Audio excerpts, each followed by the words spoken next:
Prezados e prezadas, sejam bem-vindos à aula 6. E para começarmos de uma maneira mais instigante, eu já vou direto para o trecho do vídeo que vai inspirar a nossa aula. Eu sei que é Neil. Já falarei com você.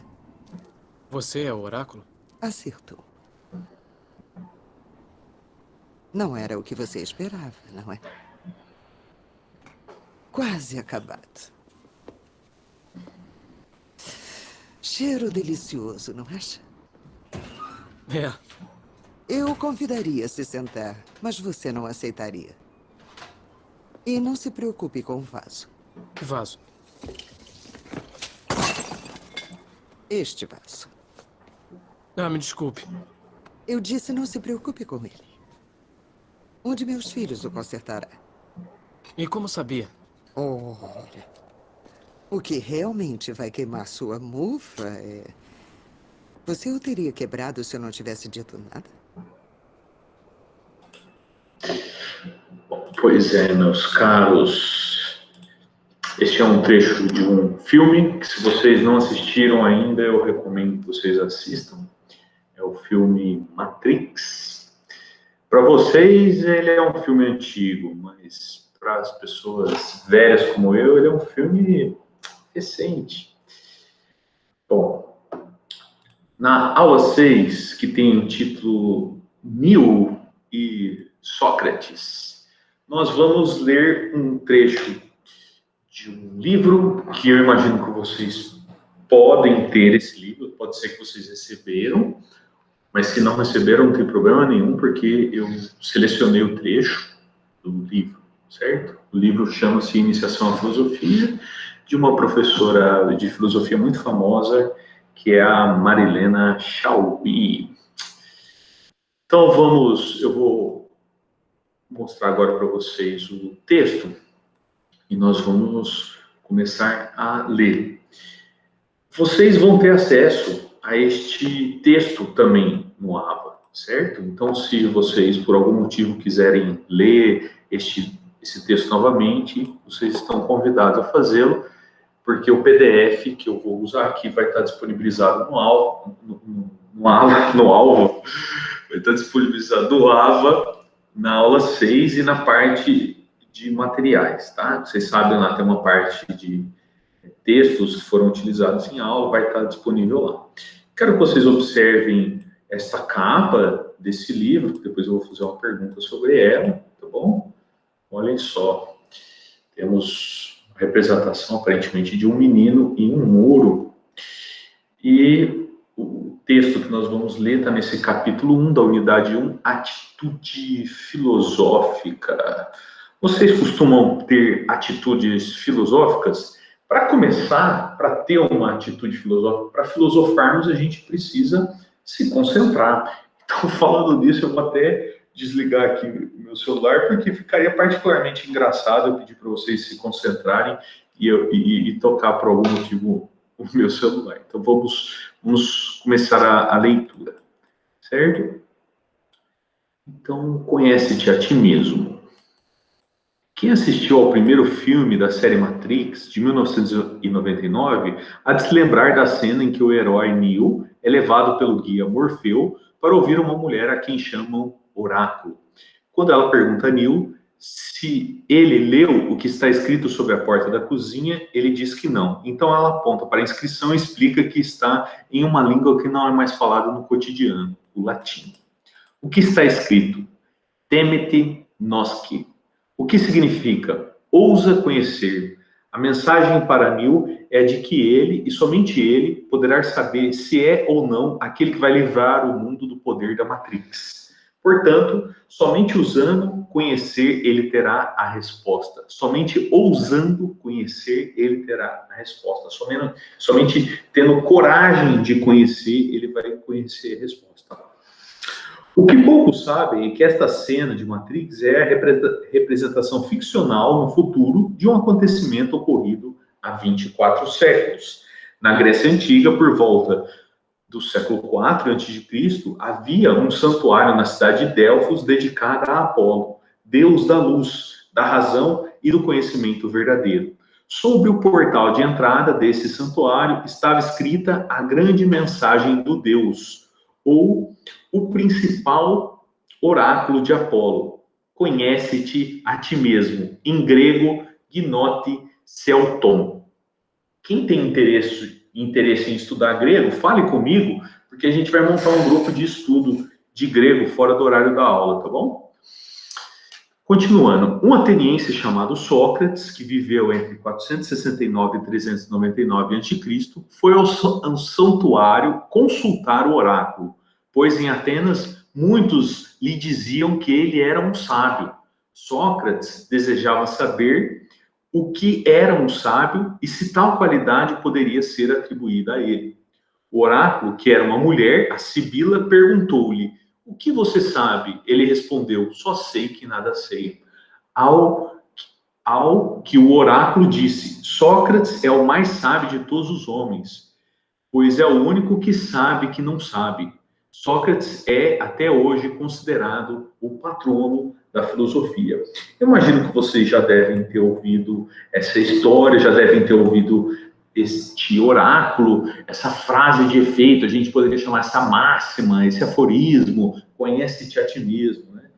A gente está vendo aqui o contexto em que ela aconteceu. O Sócrates ouviu dizer de algumas pessoas que ele era sábio, e aí ele, por humildade, ele falou: bom, eu não me considero sábio, mas vamos ver o que diz o oráculo, que é a autoridade religiosa daquele contexto que ele vivia. E o oráculo perguntou o que ele sabe, e ele respondeu: eu só sei que nada sei. E a partir daí ele foi considerado o mais sábio pelo oráculo, e ele mesmo, observando as pessoas que ele conversava, se deu conta que nem todos têm essa humildade de entender o lugar humilde que nós temos em relação ao conhecimento. Quando ele conversava com as pessoas, elas tinham uma aparência de conhecimento, mas elas não conheciam de verdade. Faltava essa humildade para elas. Mas vamos ver o que significa oráculo. Oráculo, essa palavra tem dois significados principais que aparecem nas expressões receber um oráculo e consultar um oráculo. No primeiro caso, significa uma mensagem misteriosa, enviada por um Deus como resposta a uma indagação feita por um humano. Essa revelação divina precisa ser decifrada e interpretada. No segundo, significa uma pessoa especial, a qual recebe a mensagem divina e transmite ao interrogante, que por sua vez precisará decifrá-la e interpretá-la. Entre os gregos antigos, essa pessoa especial costumava ser uma mulher e era chamada Sibila. Aí nós temos a cena, que é posterior àquela cena que nós acabamos de assistir, em que o oráculo faz revelações para o Nil. Então, quem não tem essas informações da antiguidade pode olhar o filme e falar assim: nossa, um oráculo, uma mulher, e a gente está vendo que de fato os oráculos eram mulheres. Então vamos lá, Neo e a Matrix. Se voltarmos ao filme Matrix, podemos perguntar por que foi feito o paralelo entre Neo e Sócrates. Comecemos pelo nome das personagens Neo e Morfeu. Quando vocês assistirem esse filme, se vocês ainda não assistirem, não tiverem assistido, vocês vão perceber que o Neo, ele tem contato próximo com o Morfeu. Então eles já não estão falando mais entre o Neo e o Oráculo, estão falando de um outro personagem que não apareceu aqui nesse vídeo. Esses nomes são gregos, Neo e Morfeu. Neo significa novo, renovado, e quando dito de alguém, significa jovem na força e no ardor da juventude. Morfeu, na mitologia grega, era um espírito, filho do sono e da noite. Ele possuía asas e era capaz, num único instante, de voar em absoluto silêncio de um extremo ao outro do mundo, sobrevoando ou pousando sobre uma pessoa e tocando-a com uma papoula vermelha. Não só a fazia adormecer e sonhar, mas também aparecia nesse sonho tomando a forma humana. Sabendo dessas informações do termo Morfeu na mitologia, a gente entende o comportamento do Morfeu no filme. Porque no filme, o Morfeu, o personagem Morfeu, oferecem 2 pílulas para o Neo, uma vermelha e uma azul, se eu não estou enganado.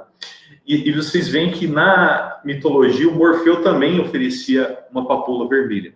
É dessa maneira que no filme Morfeu se comunica pela primeira vez com Neo, que desperta com o ruído de uma mensagem do seu computador. No primeiro encontro de ambos, Morfeu surpreende Neo por sua extrema velocidade, por ser capaz de voar e por parecer saber tudo a respeito do jovem que não o conhece.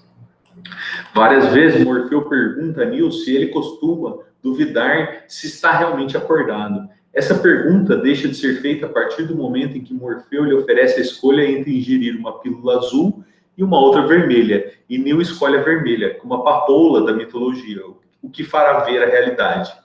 É Morfeu quem lhe mostra a Matrix, fazendo-o compreender que ele tinha passado a vida inteira sem saber se estava acordado ou adormecido e sonhando, porque realmente esteve sempre dormindo e sonhando. Era isso que Neo precisava ousar conhecer. Aí tem aqui o significado da palavra Matrix, é uma palavra de origem latina, que significa mãe, útero. Se vocês tiverem curiosidade, depois vocês leiam com calma. Mas tem até aqui a foto de uma cena do filme que mostra os seres humanos sendo geridos como se estivessem num útero. Ao tomar consciência que sempre estivera sonhando, Neo abre-se para a possibilidade de conhecer a realidade da Matrix. Aqui é a cena que eu acabei de descrever para vocês.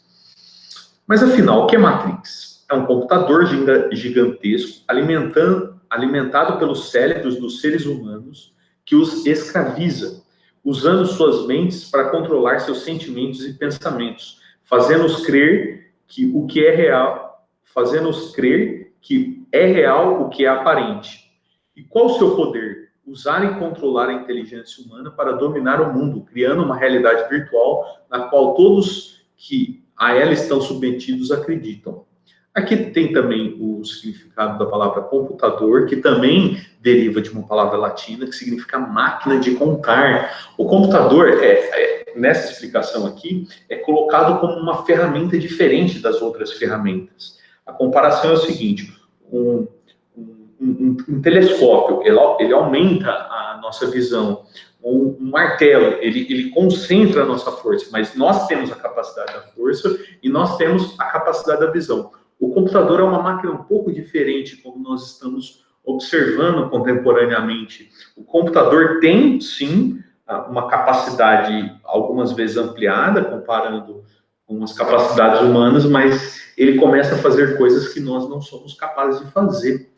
No caso de lidar com um excesso de informações, de fazer conexões à distância. Então, é o que é explicado aqui nesse trecho.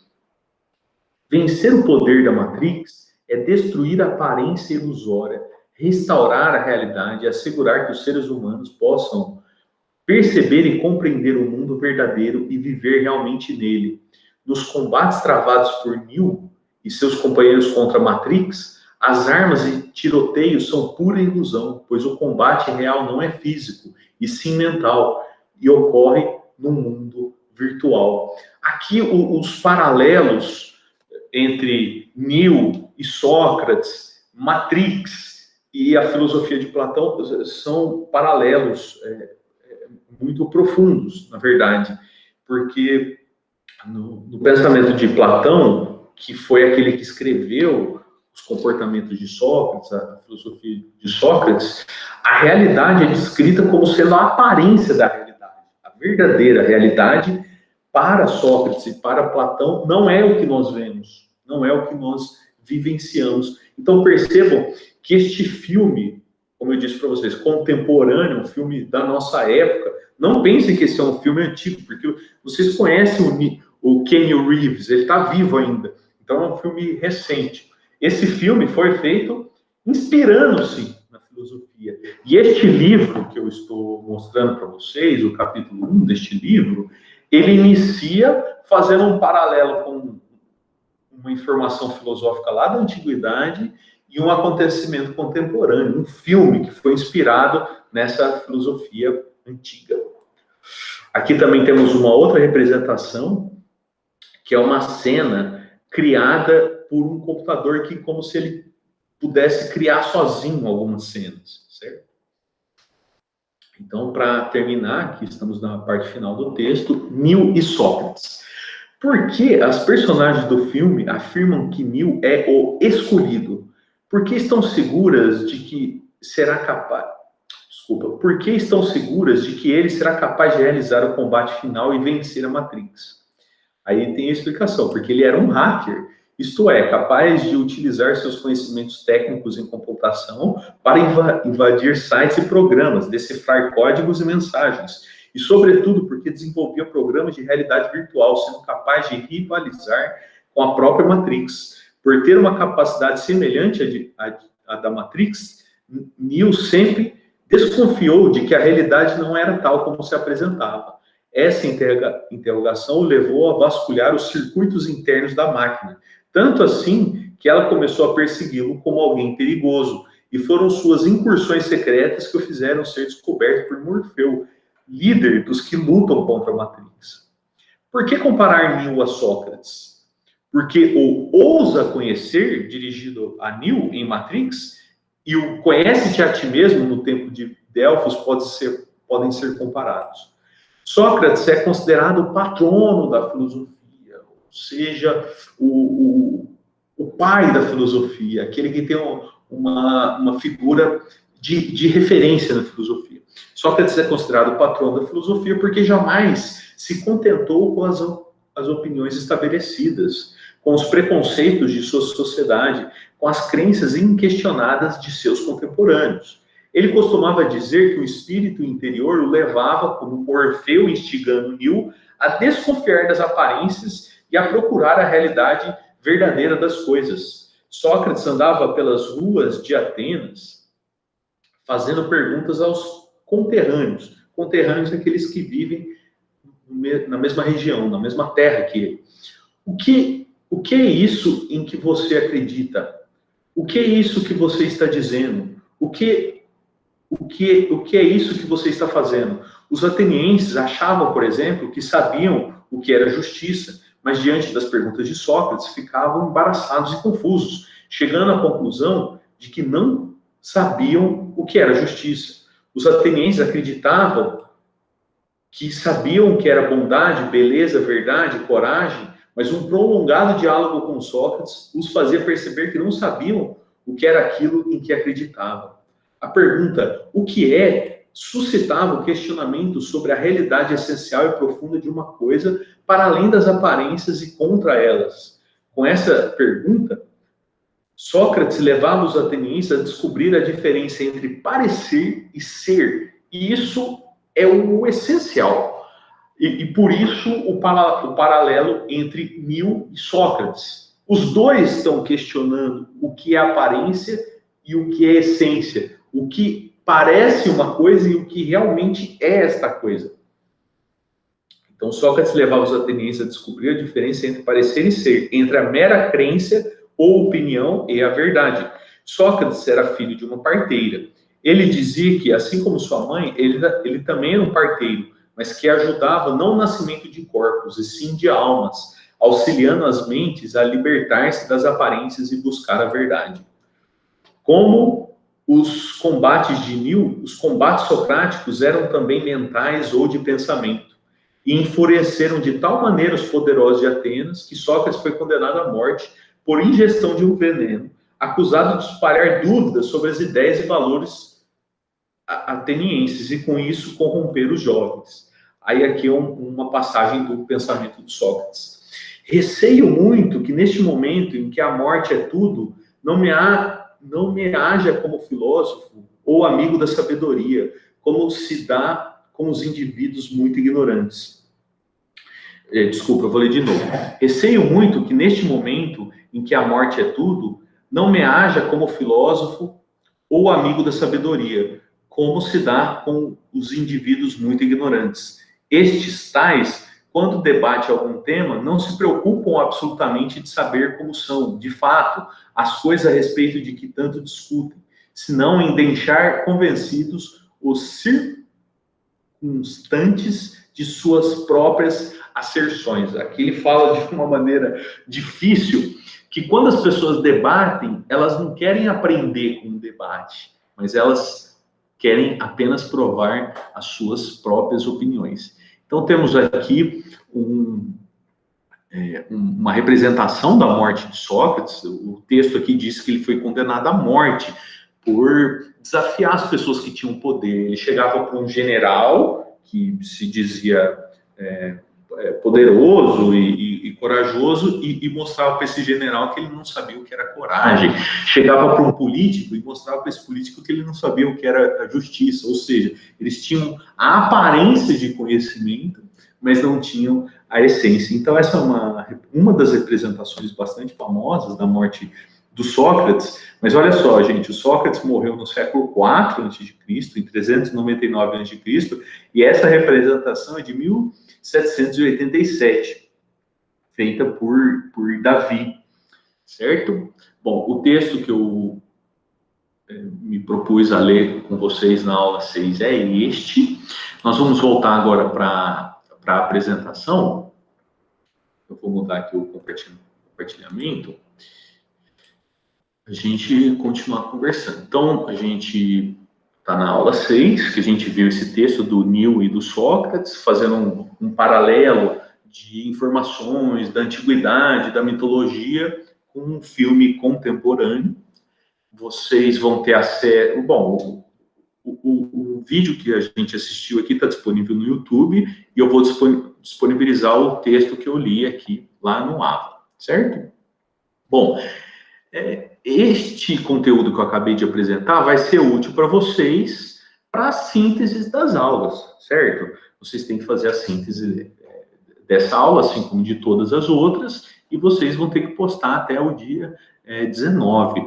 E, no momento, imagino que vocês estão realizando essa atividade em grupo, que é o vídeo que tem o tema A Filosofia do Bem-Estar.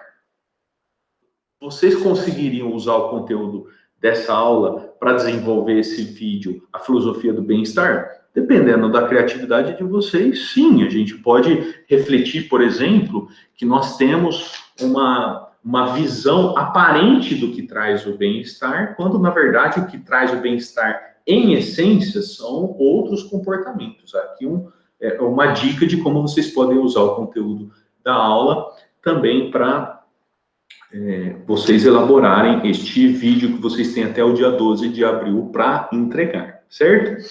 Nesse momento, nós não estamos tendo encontros virtuais, e eu queria compartilhar com vocês aqui uma pesquisa que eu fiz o ano passado, em que eu perguntei para todas as turmas que eu dava aula se eles achavam que os encontros síncronos precisavam ser obrigatórios. Por um momento, eu não fiz encontros síncronos e só fui postando atividades no Ava. Eu perguntei, como que está sendo isso para vocês? Nessa turma aqui, por exemplo, 42% acha excelente não ter encontro virtual e eles gostariam que mais professores fizessem isso, porque aí teriam mais tempo. Excelente. Se mais professores fizessem assim, não ficaria tão cansativo para nós. Então, não ter encontros síncronos, essa turma aqui entende que é uma coisa boa. Aí, 28% achou que está funcionando, pois quem precisa pode agendar um horário. Se ainda não está claro para vocês, apesar de não estarmos tendo encontros virtuais nessas próximas semanas, vocês podem entrar em contato comigo para eu tirar dúvidas, certo? E aí, outros 14% aí disse que ainda não sabia, e outros 14% falou que viu coisas positivas e negativas. Vamos ver outra turma, como que eles responderam. 41% achou que está bom, que está funcionando, 35% achou excelente, 11% disse que ainda não sabia, e apenas 11% achou ruim. Ou seja, tem pessoas que acham que deve ter encontros virtuais de todas as disciplinas. Mas vocês veem que é a minoria, certo? Vamos ver uma outra turma ainda. Uma outra turma respondeu que para 55% deles está muito bom, 22% acha excelente e 22% ainda não sabe. Ou seja, encontros virtuais de todas as disciplinas, pelo que a gente viu aqui, a maioria dos estudantes, pelo menos do ano passado, que eu entrevistei, eles acham que não precisa ser obrigatório entre todas as disciplinas. É o que nós estamos fazendo nessas próximas semanas. Vocês não estão tendo encontros virtuais de filosofia para vocês poderem se dedicarem às atividades, certo? Então, encerramos aqui a aula 6. Vocês precisam fazer a síntese deste conteúdo e também aqui apareceu uma dica de como vocês incorporam esse conteúdo no vídeo que vocês estão elaborando sobre a filosofia do bem-estar. Então, ajudem a gente a criar um vídeo sobre a filosofia do bem-estar para a gente se sentir melhor, certo? Muito obrigado e nos vemos na aula 7. Até mais.